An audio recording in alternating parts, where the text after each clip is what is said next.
Off to you for standing up and writing this letter, because people like me who kind of knew this was happening from from a while ago were wondering when the accountability was going to drop. So, sir, what has been your response from this letter?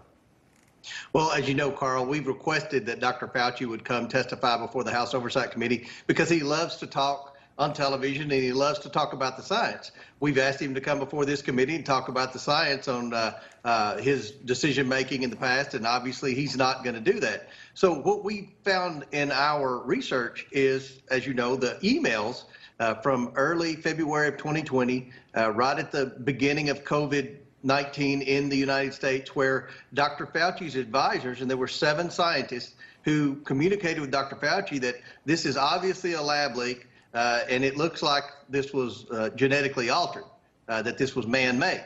And 3 days later, then, Dr. Fauci convenes these scientists in a conference call, and 24 hours later, they all sign on to a publication that this was not a lab leak, that anyone who would suggest it's a lab leak is a conspiracy theorist. So what we've asked now is for those scientists that changed their position over a 3-day period, did a complete 180, we've asked them to come testify before the House Oversight Committee and explain what changed in those 3 days. And see what pharmaceutical company they're going to be employed by. Now, from this letter, okay, I want to take a look at this. Doctors Fauci and Collins were first warned by top virologists that COVID-19 may have leaked from the WIV, the Wuhan Institute of Virology, and further may have been intentionally genetically manipulated. It's unclear if Dr. Fauci or Dr. Collins ever passed these warnings along to other government officials or if they simply ignored them. Is this about saving their own skin, Congressman?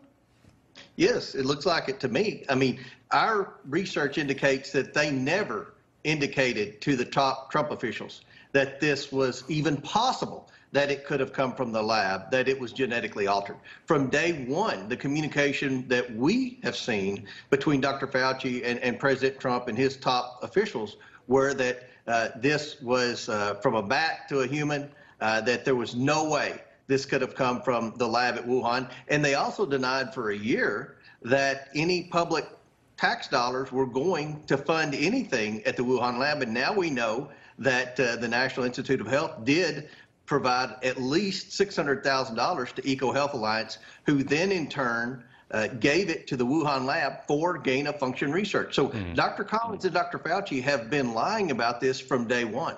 Yeah, it's shocking. I mean, we've seen the battles between him and Senator Rand Paul have been absolutely epic. But now, I want to fast forward a little bit here. A new study just led by Johns Hopkins Institute for Applied Economics showed that the lockdowns have had little to no effect on COVID-19 mortality. I think it was 0.2% effectiveness on any mitigation of this. What do you make of the fact that the entire U.S. economy almost was completely shut down, millions of jobs and homes affected for nothing? Historians are going to look back at this and say that the leaders in Washington absolutely lost their minds during the COVID pandemic. I mean, the way that this has been handled, we should learn from the mistakes from this and never repeat this. Obviously, we need a new team in place. Many of us have been calling on Dr. Fauci to resign for many months now. We have to have a new team, and we can't handle any future pandemic the way that this one was handled. Children have lost at least a year of education, and it looks like it could be 2 years in some of the cities. We've run the national debt up at least $6 trillion worth of unnecessary spending. The supply chain may never get back to normal, and it's just disrupted just about every industry in the world. So this was a huge mistake, and it's very disappointing that the Biden administration will not hold Dr. Fauci and Dr. Collins accountable for any of this, and they won't even try to determine the origination of COVID-19. Yeah. Congressman Comer from Kentucky, I see that booze on the shelf right behind you, Barrel Bourbon, favorite of mine. So if I'm ever down there, I'm going to come see you. All from my district. We'd love to have you. All right.